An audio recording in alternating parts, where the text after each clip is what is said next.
বেতন ছাড়া দেখ না রে মন করি আশা করি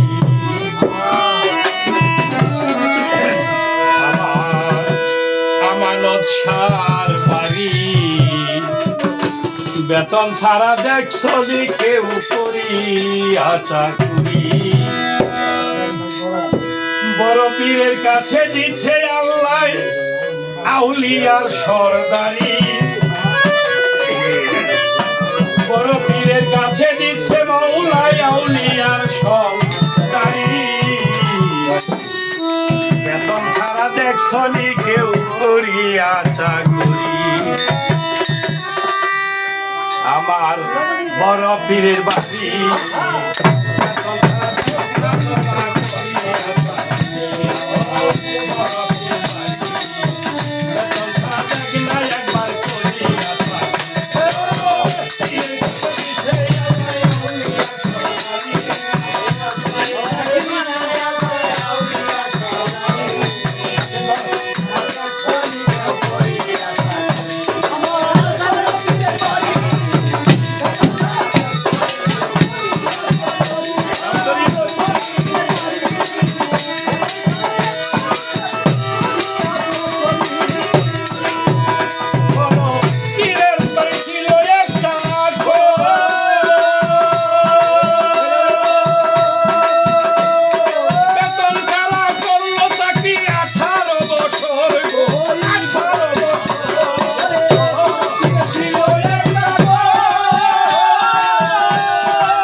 একাধারে বেতন ছাড়া 18টি বছর তার সেবা করলো। হঠাৎ করে একদিনকার দেখে একজন ডাকাত এসেও তার কাছ থেকে চুরি হয়ে গেল। এই কাণ্ড দেখে এই ভক্ত বলতেছে, আমি 18 বছর যাবৎ আমি দয়াল আপনার সেবা করতেছি, আমাকে আপনি কিছুই বানাইলেন না। আর চুর ডাকাত এসে দেখি আপনার কাছে হইয়া যায়। এই কথা বলার সাথে সাথে বড় বিশ্বাবার কোনো জবাব করে না। তাই ওই চাকর বেটার মনে মনে ভীষণ রাগ, এই পীরের বাড়ি আমি আর থাকবো না। আমার জন্য সে কিছুই বললো না। তাই তো দয়াল চাকর ফিরা ফিরা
যাওয়ার পথে আগুন ধরতে করছে, আর পিছনে তাকিয়ে দেখে দয়ালের বাড়িতে দাও দাও করে আগুন জ্বলছে। ভক্ত মনে মনে ভাবে, আমাকে তো সে অলি বানিয়েছে, আমি বুঝতে পারি নাই, আমি কোনোদিন প্রমাণ করতে পারি না। আগুন ধরতে করলাম আর সাথে সাথে আবার দয়ালের বাড়িতে আগুন জ্বললো। ভক্ত বুঝতে পারছে আমি এখন কি করব। এইদিকে অনেক ভক্ত তার এই দয়ালের দরবারে ছিল আগুন নিভানোর জন্য, অনেক পায়তারা করতেছে, কিন্তু দয়াল বলতেছে, তোরা কেউ আগুন নিভাইতে যাস না, যে ব্যক্তি আগুন ধরাই চায় সেই ব্যক্তি নিভাবে। ফিরে এসে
আমার এই